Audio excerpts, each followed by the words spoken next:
subcommittee is Kathleen Moore. Jenny Orpeza has had a last-minute conflict, and I was asked to lead this very simple and direct conversation about priorities and funding. We'll keep it fairly informal. We will have staff kind of outline the issues for us. We may have some questions of staff. We will then ask if there are comments from the audience. And we are duly convened so that Kathleen and I will act as a subcommittee, and we'll make a recommendation to the full board for our September 23rd meeting. Does anyone have any questions? Kathleen, do you wish to set the scene in any fashion before we start? Certainly. I think that the board asked us to, again, in December, to look at the issue of our cash management.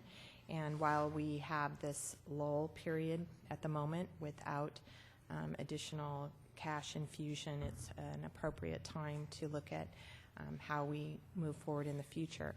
I did understand there to be one other meeting of the subcommittee and then a recommendation to the board. Is that correct, staff? That's correct. We're planning on the first week of March to have a second meeting of the subcommittee to continue the discussion.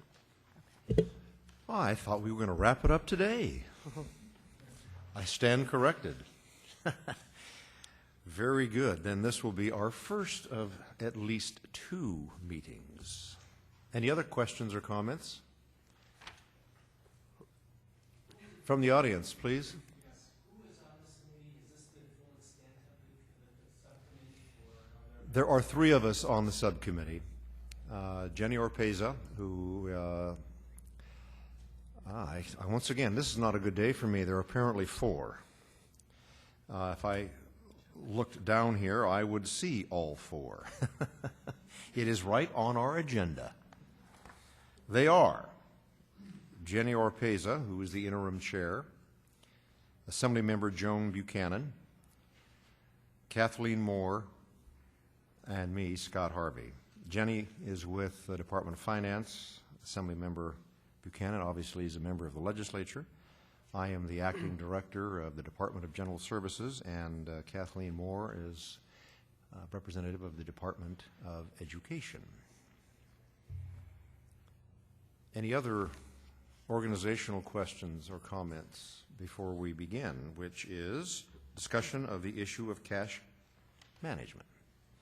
And here's another meaning for the term cash, right, Mr. Duffy? Yes. Juan, are you taking the lead, or is Barbara going to do it? Yeah, I'll give a very brief overview. I think we're all familiar with the priorities and funding system that the board established last year. But for those that aren't familiar, it's a system in which school districts have to certify that they, upon receiving an apportionment, will be able to submit a fund release request within 90 days. And then the board would use available cash to make apportionments to those districts. The first round was tremendously successful. We were able to release 100% of the requested funds, and then we are on pace to hopefully have the same success with the new funding round, in which the board just recently apportioned $1.4 billion at the December board. So with that, we are here to talk about how do we move forward, because these priorities and funding systems are largely based on a filing round, and to discuss options whether we want to continue these filing rounds or whether we want to make changes to make it more of a continuous system. And there's some other options too in terms of available cash and how we can possibly use it to leverage and make apportionments for other projects.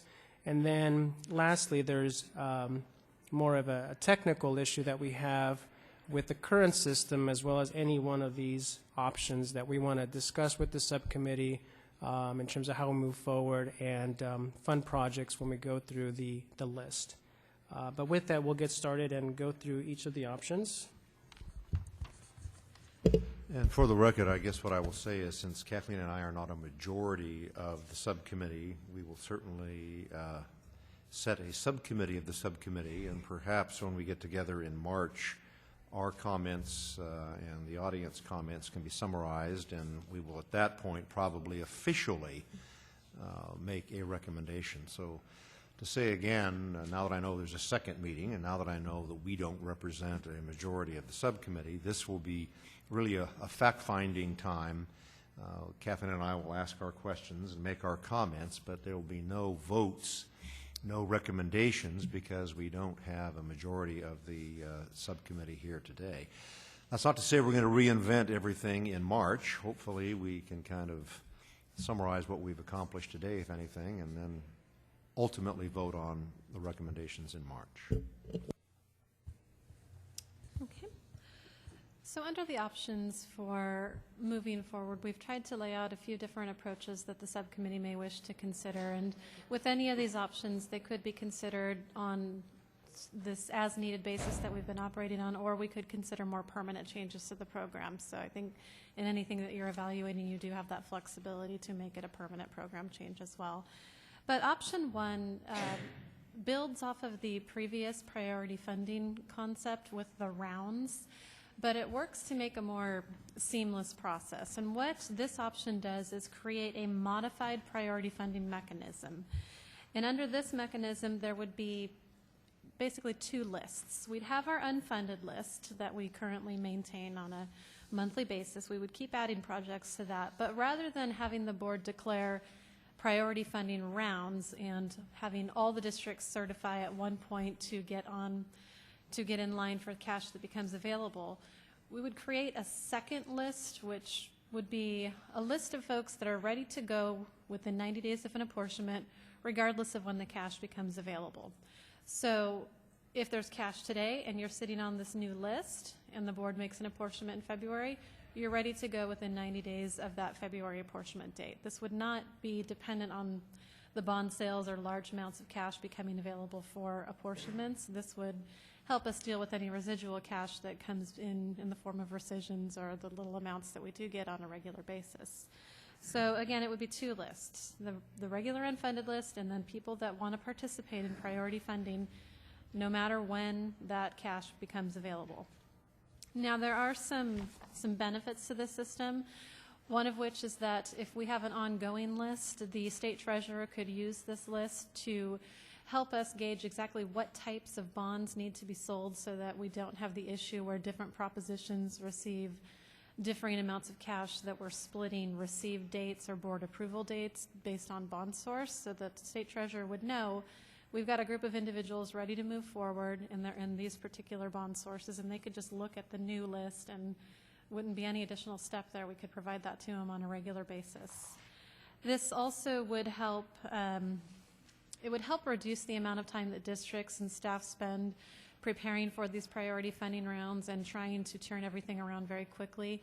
Districts have the 30-day notification period where they have to get a certification in, and then things get compiled very quickly in order to turn that around to the board so that the cash doesn't sit while we're basically sorting out the people that want to participate. You'd always have your known universe of those that want to participate.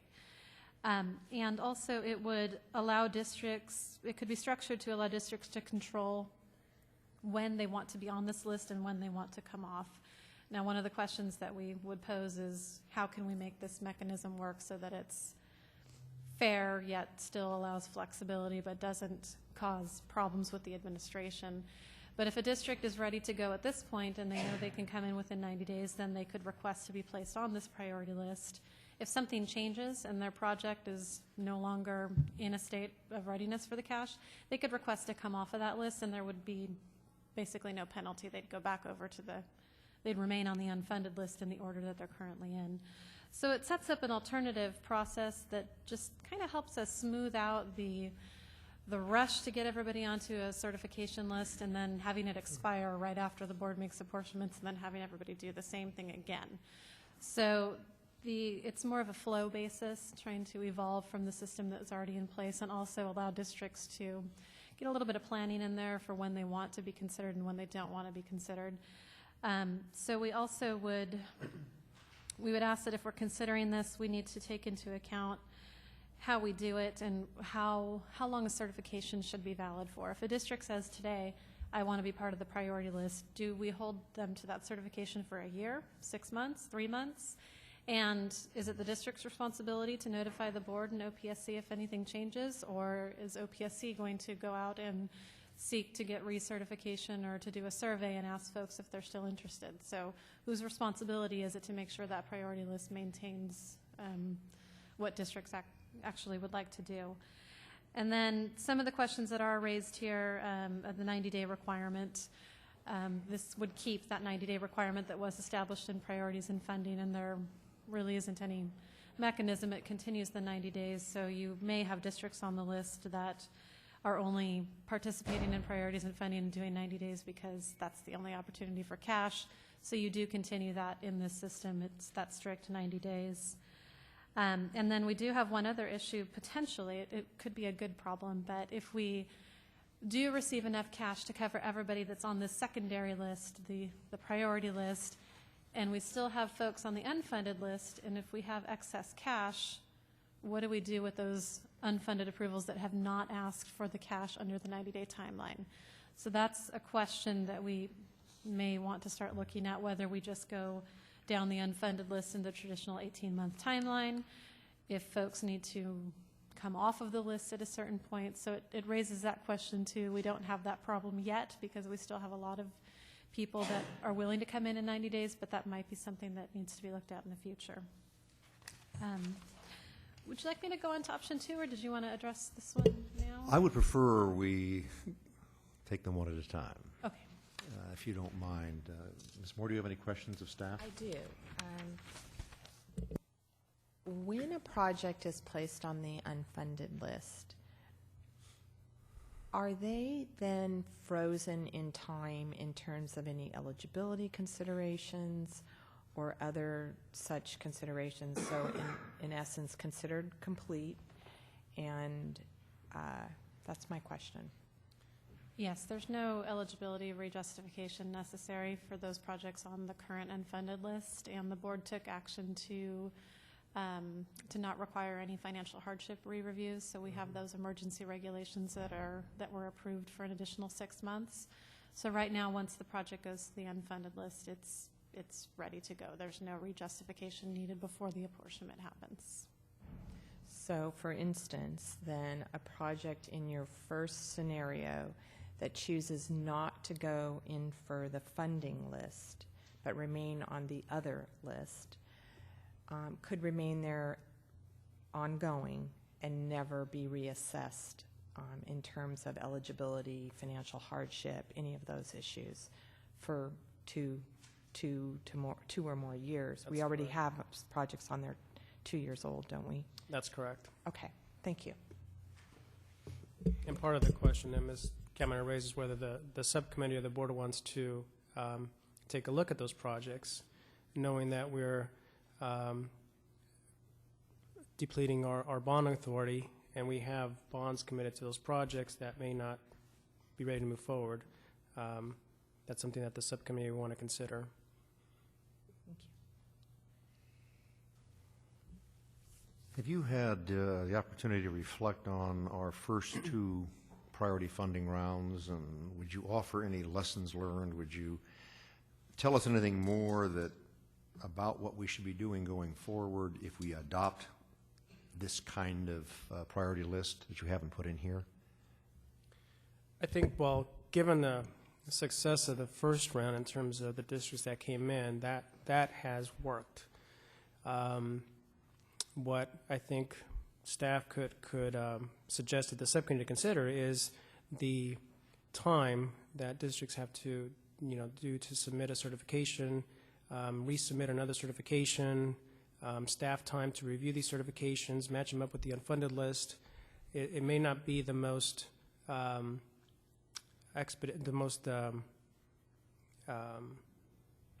best way to implement going forward. And we're looking at ways to streamline the process. But creating different funding rounds creates different additional work, not just for the districts, but also for staff.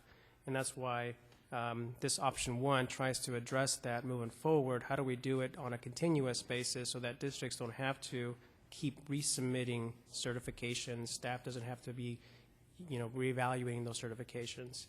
That, I think, has been one of the most time-consuming efforts on our part, and we think that from the school district's part, too, to have to resubmit certifications.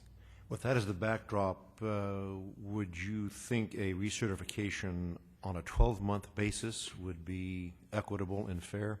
You give us 3 options. There may be more, but you say 3, 6, or 12 months. We think so. And then here's where we would like to get input from the school district community. We want to make sure that school districts have the opportunity to notify us if there are changes to that certification and how long should it be good for, so that they don't have to keep resubmitting it, but give them the opportunity in case things change at the local level, so that they can resubmit and notify us that they can no longer make the certification. But we would really seek the district's input here to let us know how much time is enough for them. I plan to, when we get to it, ask any testifiers to address your questions, particularly that one, and I'm also interested in hearing about the excess cash issue. That's one that's near and dear, I think, to all of us, in the sense that Kathleen outlined, I think, fairly accurately going forward what we're facing. We're not going to have a bond sale this spring. That's the governor's stated intent. We may or may not be successful in 2010. There's going to be a lot of public policy debate on what bonds do to the general fund, because we're carrying debt, and whether or not bonds are good at this time. So we need to do whatever we can to, in the nutshell that we're talking about today, manage our cash. We've got to make sure we're taking every opportunity to move money out to districts that are ready to proceed. Do you have any other questions of staff before we ask for comment? I think before we go on, and we can hear more about the public input into this particular recommendation. My concern around this recommendation is the amount of time that is involved in these priority funding rounds that we would now, and the lists, and also the issues of, I think, confusion for people in the particular circumstances that we're in right now. And we would then be setting up a kind of a list that is part of the bonding authority list, and then another list that is a cash list.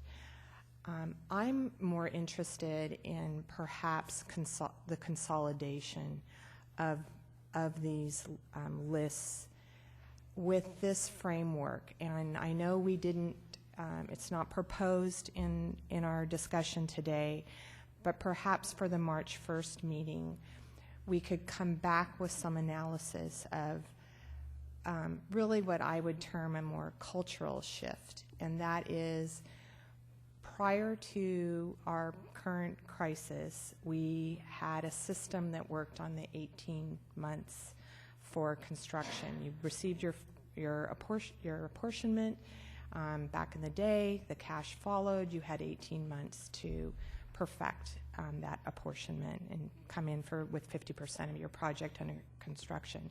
We've now moved that, for all intents and purposes, to a 3-month time frame for those that can. And we've said for the cash that you have a 3-month time period now to perfect your project and have 50% of it under construction.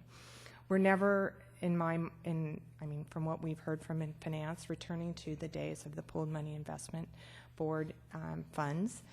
And so I'm more interested in a more seamless system that districts come in, they ask for their apportionment, and when we have the funding that goes forward, they know that it's a 3-month, or whatever we determine, right now it's 3 months, that they must perfect their project, so that we do not have duplicative lists, that we have one list, and that list is for everyone, and everyone, when it comes time for construction, or when it comes times for the cash, they're ready to go.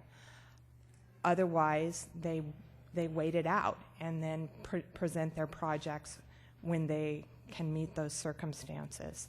I'm concerned about an unfunded list that sits with bond authority, potentially. over a long period of time. And I'm also very sensitive to districts and how much time they may or may not need. But I think it's time to talk about whether we actually change that regulation on the 18-month time. It's a regulation. It's not set in statute. The statute indicates it's up to 18 months. If it's time to revisit that and revisit it within this constraint of cash management as well. And I commend you. I think you were really trying to be flexible for school districts. But I think that flexibility could, one, produce greater confusion, and two, it produces a lot more work at the state level that doesn't seem necessary because projects that are presented to the board should be ready to go to construction at any point, because they're out of DSA, they're out of CDE. For all intents and purposes, they are ready to go to construction. And that's where we are now in our system. So I'd like to see that. I'm happy to hear comments about that as well today, and I would like to see it in writing for our next subcommittee meeting so that the public has an opportunity to comment on that as well. I would endorse that. I think for all the reasons you've stated, and we will have that as a discussion item on March 1st. I would say if you want to comment on it today, you may, but as I opened with, we're not voting on any of these items today. We're going to have a robust discussion, but all votes will be put off until March when we have a more complete and full committee. Are there those of you in the audience that wish to comment on this suggestion or help answer any of the questions posed on page 3 of the staff draft? If so, please come to the table, identify yourself for the record. Gary Gibbs, working with the CBIA. I wasn't going to say anything, but I would. I thought what Kathleen said was great, and so I want to kind of piggyback on this. No, I'm just kidding. All right, I thought it was bad. No, because I've been grappling with the same thing that you've been grappling with. First of all, we like option 2, simply because it's worked great. I mean, it's just been a success story. And we have success stories, why change it? And also the complexity of adding 2 lists and all of that just to me seems just like a lot of work. And it's working. The districts are responding, and you're getting the money out there, and you're creating the 3-month window. And so I just like that. But the one additional thought to the cultural change is what we've also set up a situation here where you've got this unfunded list of about 1 billion applications, and they can sit on that list forever. I mean, what we've done is we basically said, okay, those who don't want to move forward never have to move forward, and those that want to move forward right away can move forward. So they could be sitting there for years. So I've got a solution, simple solution. Just start the clock on everybody.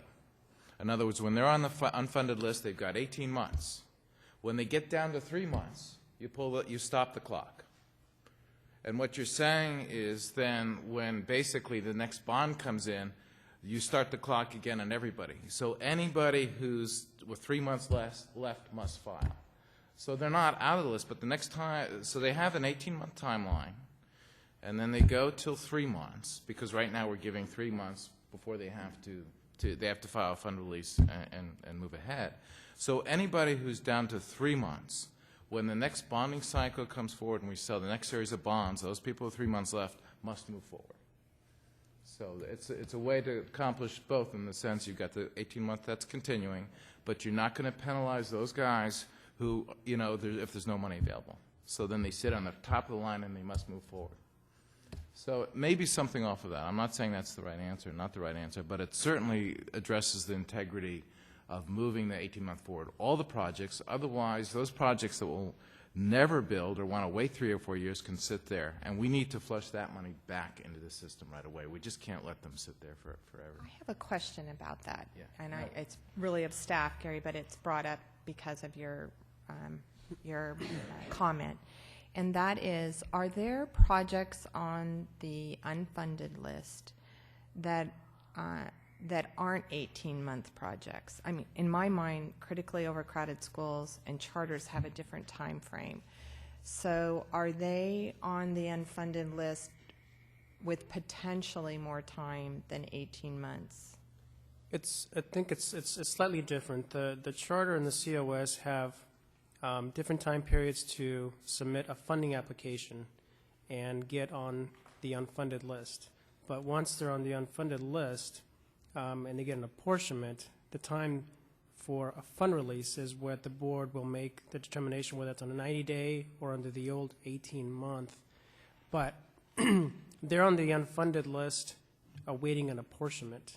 And it's up to the board to, once they get the apportionment, now you come in within 90 days. Now, charter school, we just had some discussions, and we're going to have a discussion to potentially discuss a different time period for them because they expressed some concerns after they submit, they receive an apportionment, that they may need additional time for the fund release. But that is the only program that I know of, with the exception. Let me ask the question again then, because I want to make sure I'm clear in my mind. So critically overcrowded school came in. Don't they have 5 years to perfect those projects? They have 5 years from the day that they get a preliminary apportionment to the day that they submit a funding application. So if they have a preliminary apportionment, are they sitting on our unfunded list? No, they get placed on the unfunded list once they come in for a funding application, and then they're awaiting the apportionment. So the bonding authority for critically overcrowded schools is not reserved for those projects, or is it? It is. It's reserved upon them receiving a preliminary apportionment. But they don't appear on the unfunded list. So if Gary says that our unfunded list is $1 billion, could our unfunded list be $1 billion plus? Because off books, so to speak, there is the reservation for critically overcrowded projects that have come in for a preliminary. We didn't plug them back in, did we? Is that? No, they haven't. Yeah, the clock hasn't been plugged back in. That was part of the emergency regulation package that we took in December. The board chose to extend that for another 6 months pending the subcommittee discussion on cash management. So yes, there are preliminary apportionments for charter and critically overcrowded schools that have bond authority reserved that have no clock right now. And that So aren't on our unfunded list either? we have some of the charters reflected there. That will be cleaned up. We've been trying to capture some of the true cash need for finance, but you'll see some charter approvals with a P designation for a preliminary apportionment. So technically, this month, the December one in January, had charter preliminary apportionments on there, but not for the same purposes as the rest of the projects. So what you'll see beginning in your February book is an unfunded approval list that has only new construction modernization folks that have gone through and received an unfunded approval in lieu of an apportionment from the board. And for critically overcrowded schools, you will see the environmental hardships that the board chose to include on the unfunded list. And for charter schools, you will see the design and site amounts that were not covered by the cash made available. But you will not see the balance of those projects' preliminary apportionments reflected on the unfunded list. That have money set aside from the bond. They have money set aside, but they don't have an unfunded Why approval. don't we add those back in, so we know where we are? I think So I guess the short answer is yes. There are dollars that we're not seeing. She called it off books. That may be, It's a wrong term, but it's not on our unfunded list. Correct. Is where those are. They aren't. They're definitely in your books, and they are being accounted for. And when we tell people that how much is left of our bonding authority, it's with that in consideration, I'm assuming. That's so when we right now say we have $2 billion left in bonding authority, correct? And my assumption then would be that $2 billion is exclusive of everything that's reserved for both the unfunded list and any critically overcrowded schools that may be in that other in a different position. Is that correct? let me make sure we're clear. The remaining bonding authority already takes into consideration what we've reserved for the preliminary apportionments. Preliminary apportionments, the bonding authority has been reserved. The remaining authority takes that into consideration. So a complete picture of all that would be the unfunded list plus critically overcrowded schools that may not be on it yet but have a preliminary reservation. Is that correct? Yes. Equals unallocated less our total authority is what our unallocated bond authority is. Yes. It should How be much are on $1,000. those preliminary apportionments that are not on the unfunded list? I don't have that figure I mean, with is me. it The billions? total. No, the 10 million? 100? Is everyone hearing the question posed Well, by why the don't we witness? just say, for our next We'll find meeting, out. let's have that information too, because we don't know that off the top of our heads. Because you could also apply that same theory of, you could also apply the same theory of just put everybody back on the normal clock that they've been on, but when they get down to 3 months, you shut them off. That way, and then when you have your next bond sale, all those projects that are 3 months or less must pursue fund release, and then whatever money remains goes into those that want to file for a fund release.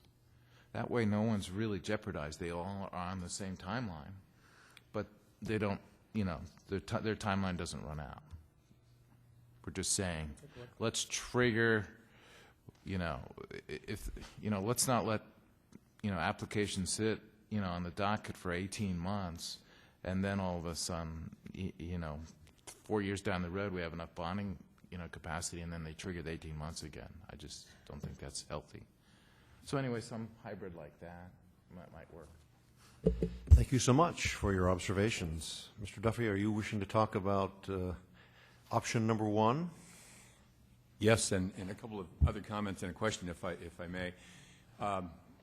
On the issue of the critically overcrowded schools and charter schools, I think it's important that there be a distinction made. And I think Mr. Morales answered it correctly in that, yes, the funds were to be reserved from a preliminary apportionment for up to 5 years.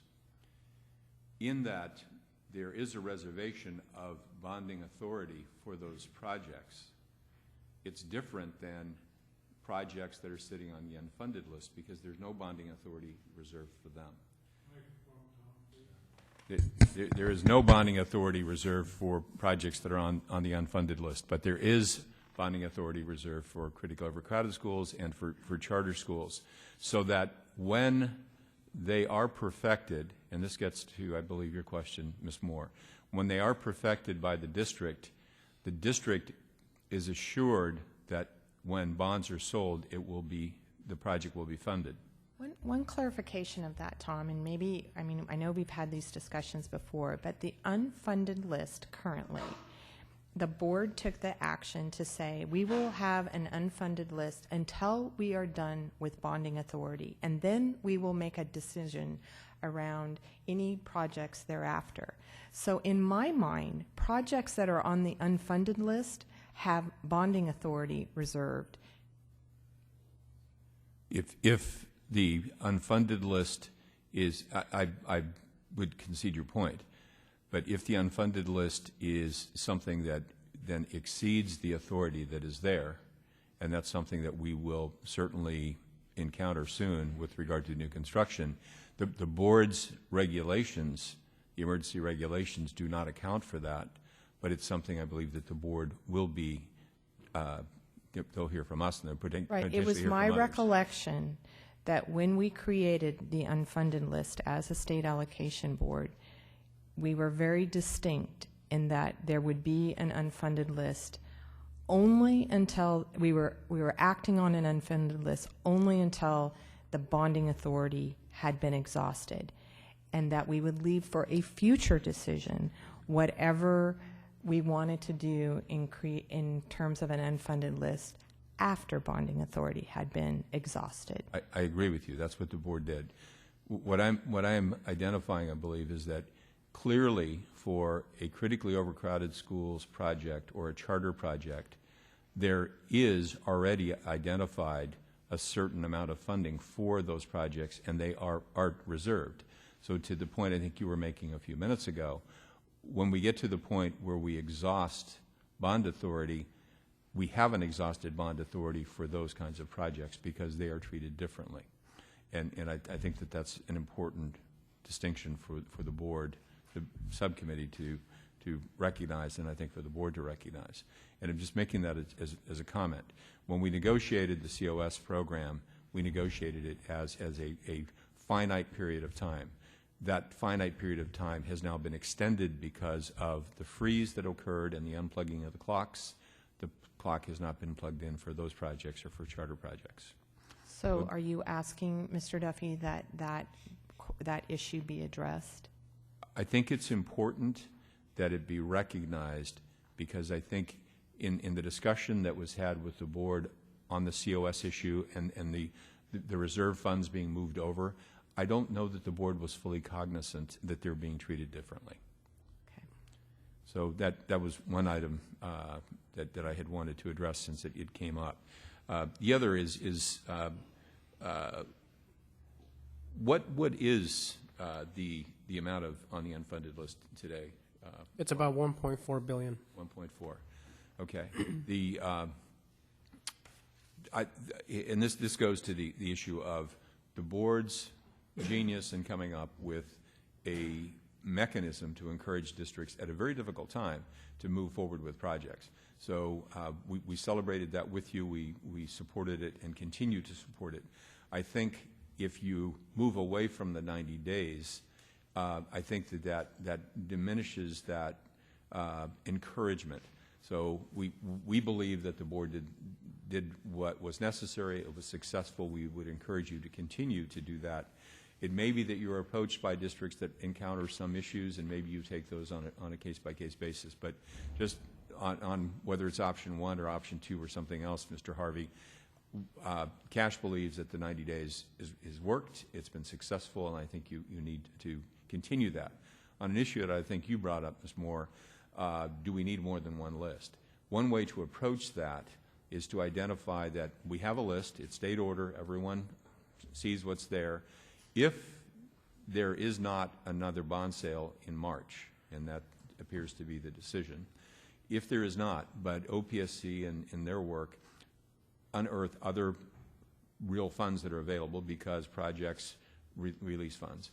If you have your unfunded list and you begin to then move down that list, certainly there can be a variety of ways for you to keep one list and to be able to discern who is ready to move and who is not.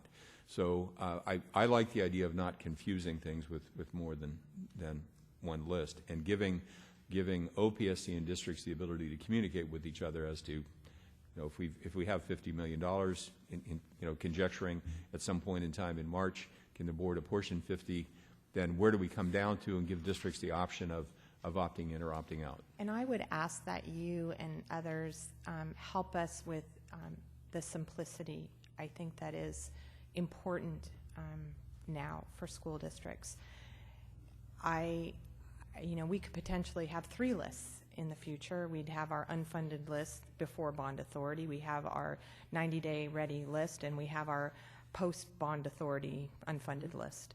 And I think that those lists all become very confusing, not only to people that have to make decisions around them, but to those that are on the list as well. And I would like to see a system that we also don't have to do these approvals of, so to speak, tranches each time, because that takes time. So, and then we have to decide, do we need 50 million, 100 million before we can do a tranche? I'd like to see a system, if 2 million comes in and the next project is 2 million, that we could move on them in a more streamlined manner that moves that money out to school districts and ultimately to their communities faster. So I'm looking, I as one board member and subcommittee member would love to hear how we could do that.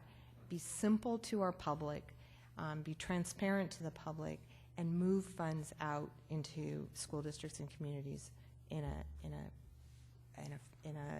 expedient manner. May, before I leave the microphone, if I may ask, could you ask OPSC to determine what limited funds may become available in the short term because of funds that are being returned to the state or not being used by district? Is that something that the board would be interested in hearing maybe at the next board meeting? Well, I think that the staff provides that to us at every meeting, don't you? We've had an accounting, and if we don't, we should. We usually have an accounting of authority, and we have an accounting of cash at those meetings. Yeah, and it's a fluid number. I mean, it depends when districts, if they don't meet time limit on fund releases, and then we have cash available or rescissions. But yeah, that's something that we're definitely have available for the board. I would see it as part of what we get in our normal board item, and I'm also remembering that, don't we have a glut, I'll call it that, or a number of projects that are approaching a deadline so that they will either produce or not? So we're going to have perhaps a little more than normal simply because of timing issues. Is that correct? Yeah, that's actually part of option 3 in terms of discussing what's available and what may be due to expire come October, and what the board may want to do with those with that cash. Okay. Well, we'll look And forward to doing it in 3 then. Then Yes. what you're speaking to then is apportionments that have been made that may not be accessed, and therefore we're talking about real funds. Yes. Yes. And this is something, I think it's important that you be discussing this, Mr. Harvey, because we continually have questions from the field about what is there in authority, what is there in funds that are available. And I think that distinction, although we're used to talking about it, I don't think the general population of district personnel and others necessarily are able to separate the two. So I appreciate you mentioning that. And thank you very much for your patience. And over time, I think we all will get better educated, because we are, to say it one more time, going to have to do such a better job of getting the dollars that are idle out for all of the public policy reasons we've discussed. Hi there. If you would be so kind as to state your name for the record. Good afternoon, Matt Petler, School Facility Consultants. I think building off of that last discussion, something that we've been contemplating in our office is a system where you keep the unfunded list, because I agree that there can be some confusion with 2 separate lists, but essentially set up a system where monthly, as money comes in, OPSC communicates with districts and goes down the list and says, first district, we've got $5 million, you have a $2 million project, are you ready to go? And if so, they submit their certification in the 90-day, you go down to the next project, and you can do that monthly as money comes into the program. I'm wondering, Matt, though, why would we want to do that if we could shift the culture to actually be the projects on the list are ready to go in 90 days? Like in the past, we never had to contact districts and ask them whether they were ready to go. It was an assumptive they would be ready to go in 18 months. And to me, that's just additional work for staff. It's additional work for the school districts. And I'm just not sure that's the most productive way to operate this system given the cash issue. I think if you're going to move the program to all projects complying with a 90-day, as opposed to having, some sort of special circumstances that we're in now, then I agree. I think then you just have the list and everybody's on the 90-day timeline. But I think if you're not going to go that direction, this may be a way to get the money out more quickly. You're not waiting necessarily for twice a year or 3 times a year to have a big chunk of money to allocate. I agree that there's a culture shift in practice and that we may need to implement that in the regulations. I think that as we do that, we just need to be cognizant of the districts that entered the process under the 18-month assumption and somehow feel a way to deal with those projects. But I agree. If you go to a regulation change and you're doing a 90-day, then it solves itself. You have an unfunded list and you have 90 days for projects. And let's see, it was May of last year that we took the action on 90 days. So we're approaching, by the time this really gets to the board, probably March or April, we're approaching a year that districts have functioned in a 90-day world. So to say that someone is coming in after May of last year with the thought that they were going to have 18 months to perfect their project, I think that landscape has changed substantially. I agree, although I hear from some school districts that they have difficulty with the 90-day timeline.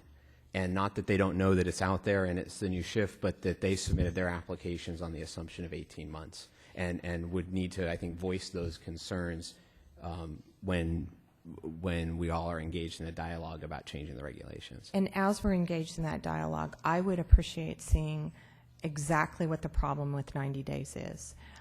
Is it their cash that they have a problem assessing in 90 days? Is it bidding? What is it that would be helpful to me to know concretely what any concerns are, because as you know, the first part of the system, 100% came back, reported 90-day, got it done. We haven't finished our second one, which is March 1st. When do they have to perfect those projects? 15th.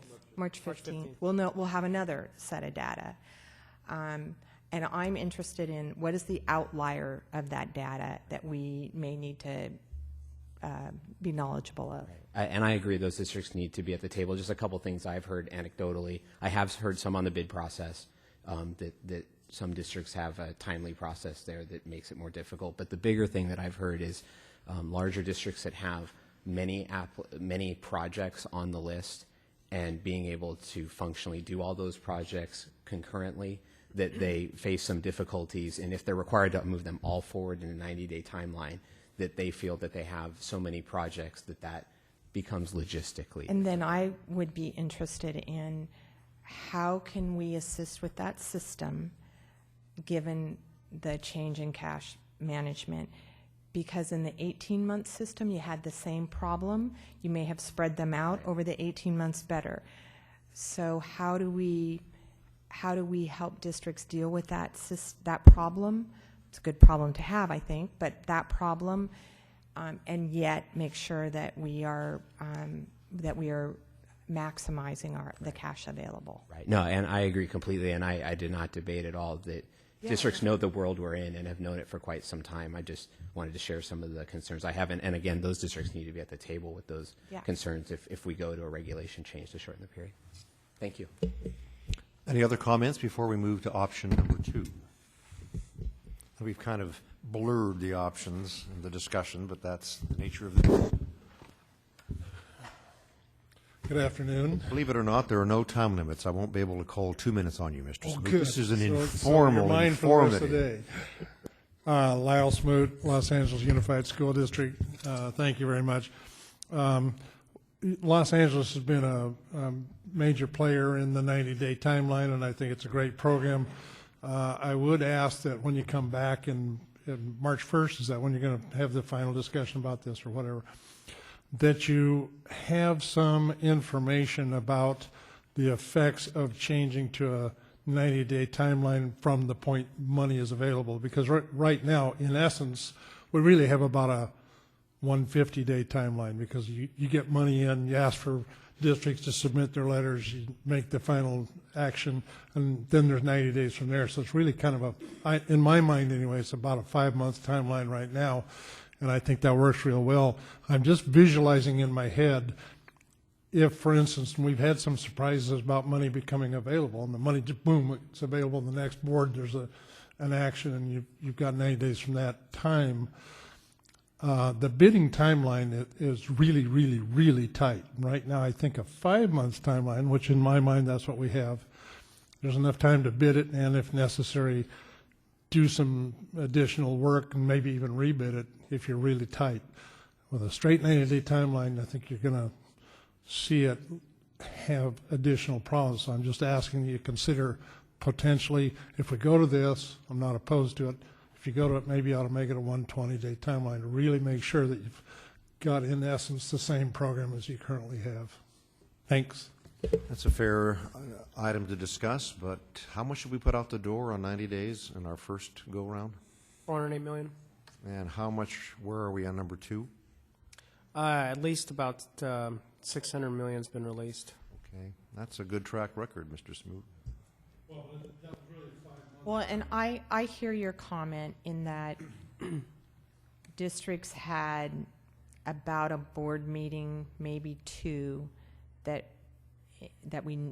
first we had the board meeting and did the priorities, and then everybody had to get their certification in for another board meeting, and then the 90 days started. So there is some validity to that for consideration. What I was hoping that we can get away from is, you know, doing these certifications again and again for districts when that seems to be a lot of time intensive on school districts and time intensive on state staff. Well, that's why I say maybe consider a 120-day timeline, send in your letters today, money comes available, bang, you gotta go. But have a little bit extra room is all. Healthy discussion, and there'll be more. Any other comments on this issue before we move to number 2? Thank you for joining us. Name for the record, please. Paul Cardoni, San Francisco Unified. Commissioners, that's what we're called, commissioners, right? Is that your title? We're board members, but if you would lean forward so that we can hear your comments, you'll need to be close to the mic, if you would, please. Thank you. I'm sure Mr. Duffy has a lot of information, but I'm not clear on how the 90-day certification evolved. And I'm wondering if there could be another priority list, I'm sure you're going to stone me after this, that would look at districts who need to reimburse themselves in order to proceed with other construction projects. So if a district can certify, as it is under the regulations, that we can be under contract for construction in 90 days and certify a fund release, could there theoretically be another list for districts that have entered and even completed binding construction contracts from which they can immediately request a fund release within 10 days of a SAB approval and proceed with more projects within their district? Well, you currently, we make no distinction. There is no distinction. In the I'm wondering 90 if days if there's- between those that are reimbursements and those that are truly new construction bidding projects. I understand either way a district would benefits from the 90-day certification if they in fact can do it. But should there theoretically be a priority to districts who have entered into binding contracts that have not received a funding release to in fact receive a priority over those projects that have not bid? So what you're asking, so I'm just clear, do you have have theoretically, is it a project on the unfunded list? We do. So you're asking for priority because it's reimbursement? Yes. And we have not granted that yet. We look blindly at the list and say, and we've kept an integrity of date order, a semblance of integrity of date order, which was important to us when we began this process, because everyone was caught. We had a $4 billion issue to begin with that we had actually apportioned and did not have the cash for. In good faith, the districts worked through that issue with us.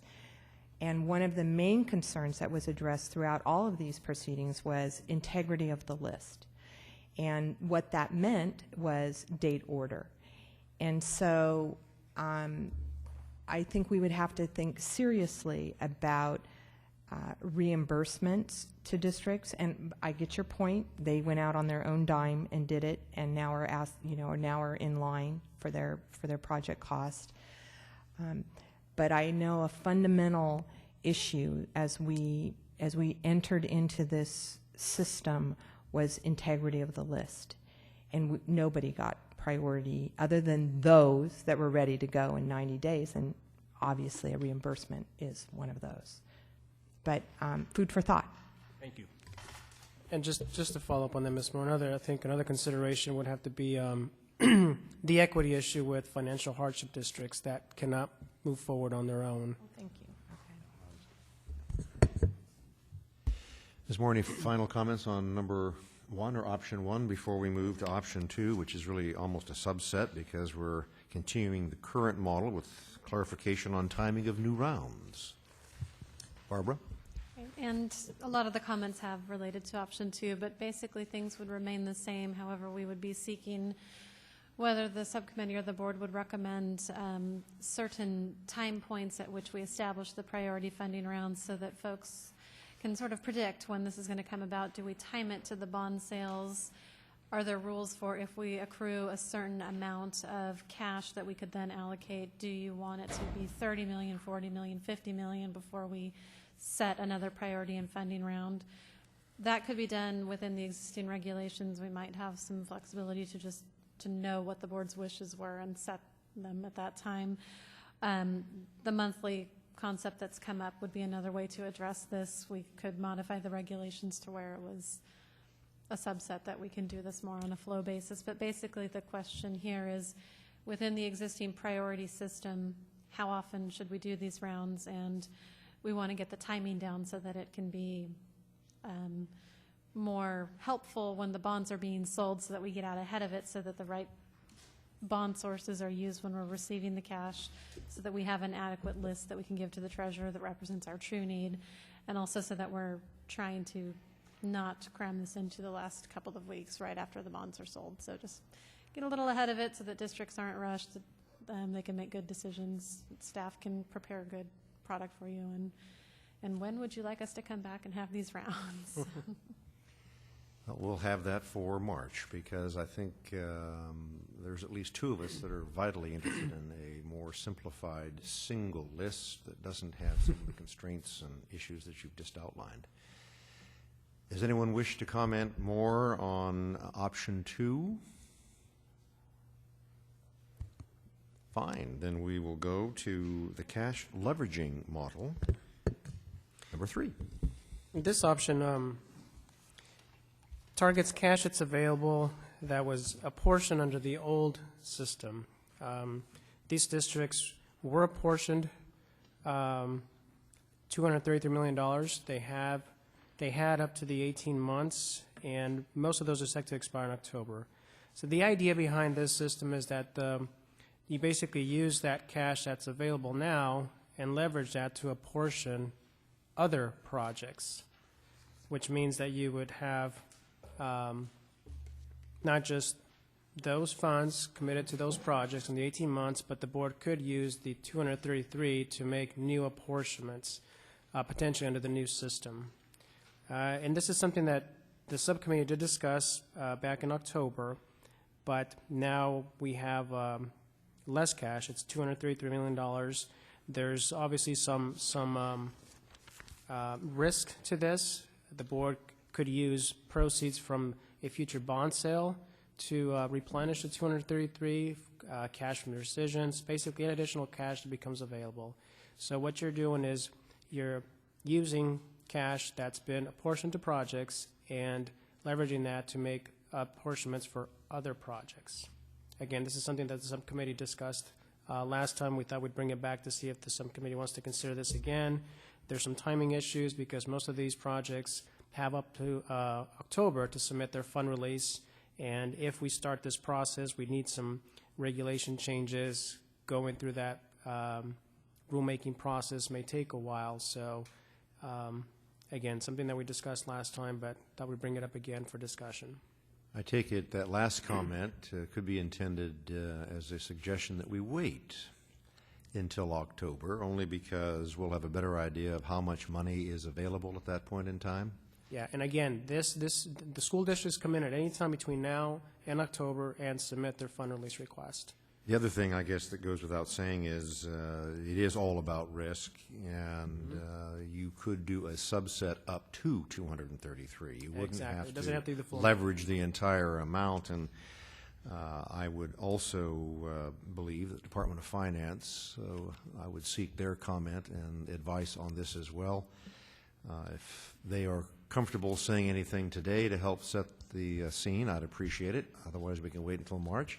Oh, Chris bolts from his seat. Chris Ferguson, Department of Finance. The Department of Finance would be opposed to this option. It creates additional liabilities. We've already guaranteed these school districts their apportionment, so to the extent that you leverage the cash and then another district were to come, or one of those districts were to come in, they would be unable to access cash. We would oppose that. Well, In addition, if I may, in addition, in terms of the rulemaking process, it would take approximately 6 months. So by the time those regulations were in place, the board would be able to take advantage of that. Those projects would have expired anyway. Well, we just noted that, didn't we? Thank you for underscoring that. I have a feeling that we'll put this one on hold, given the suggestions and opposition, frankly, by the Department of Finance. Would you agree? Yeah, while I'm appreciative of staff really looking at every opportunity, I think for the board to maximize cash, I think this is one area that we've made apportionments in. We've corrected that system. I think that we allow these to go to their logical conclusion. I think the list has reduced substantially. Was there a billion in this situation? We're only down, we're down to 233 million. And I hope that every one of them perfects over the next 6 months. So I really think, given the risk and what the Department of Finance has indicated, we ought to take this one off the table, watch those projects. In October, you'll report to us how much cash is available from them. Concurrence. And that's Although what we will say in March. We are a subcommittee. No, we will simply recommend. We're a subcommittee, so we have no votes here. As I said at the outset, we're not voting. All of these matters will be on the agenda in March, but our suggestion that this be removed will be Advised. on that list. More lists, you see, Barbara. All right, I guess we're on page 5 then, and it's the selective ordering based on the ability to provide full apportionments. This is a problem that we encounter under the current system, and it would be a problem with either option 1 or option 2 as well. Basically, what do we do when we have, in the example that we use is $1 million in cash for the next project, but the next project in line is $100 million. So there's a couple of things that the board could do. One is basically wait until the full $100 million is available for the next project. Of course, the cash could be idle for some time there, so that's something to consider. Another option is to offer partial funding for the project. Some districts would take advantage of receiving some money versus none. And then the last one is simply just moving past that project onto the next project in line. You don't hold up the process there. The cash is released rather quickly, but you may not follow the typical procedure of first in, first out. Again, this is something that we have to deal with under the current system, or if we make a change for, say, option 2. So we're here to seek some input from the subcommittee and the public as to how we handle that situation. Questions of staff before we hear from the stakeholders? No, I have an opinion on it, but I'll wait until we hear from stakeholders. I will do the same. Anyone from the audience wish to comment on this proposal or any subset thereon? Well, then If not, I will What I refer would to you initially. What I would express is somewhere in between, not moving beyond that project. I think that creates potential for misunderstanding when we have this transparent list and somehow then we're beyond the list, but then I think it gets a little dicey. And I'm more open to partial funding to the next person in line, but I think that we should keep the pressure on to fully fund that project from any of the sources that we have, and keep the integrity of the line that we just talked about with San Francisco intact. So that's kind of where I am. Well, I am a little on the fence on this. I mean, I hear what you're saying, and if we truly go to a simplified, unified 90-day cultural shift, I'm more comfortable with what you've just said. On the other hand, if we continue to not find merit in that, I may come down on the idea that it is all about moving money. We started that process with the priorities and funding. This is a subset of that, and as a way of making sure schools are improved and learning environments are improved and people are working, I would perhaps find a way of moving down enough in the list that you actually complete a project and fund a project. I'm not there now because we haven't resolved the first overarching question, but I come from the perspective that it's really important to move money and improve infrastructure and create jobs. We are at the end of our agenda. We now have public comment. It's intended to be those things that are not on the agenda. Does anyone wish to address this subcommittee in the public comment category? Seeing none, then we will adjourn momentarily, but once again, we are reconvening in March 1st. The items that we've discussed today will be repackaged, rediscussed, and new options will be made available for the full committee's consideration.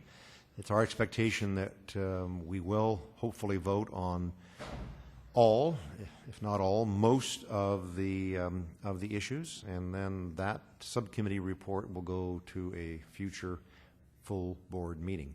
And with that, thank you for being here. Oh, Ms. Moore has one more. No, I just had, when you come forward in March with your information, it would be helpful to me to know how much cash we do have available now and how much cash has come from over the last year from sources other than the bond issuances. So, for instance, rescissions, so that we just have a flavor for how other forms of cash than the bond measure ones have come in. Maybe we can look at that data and see what that means, because that would help me inform decision-making around these priorities. We can do that.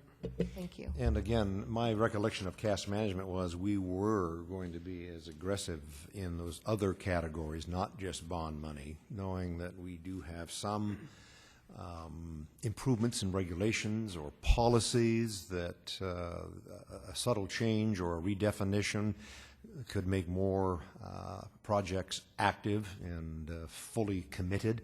So I would hope that staff at some point also suggest to us things that we can be doing with policy changes, without regulatory changes that may affect how we have defined a category, like mod, for example.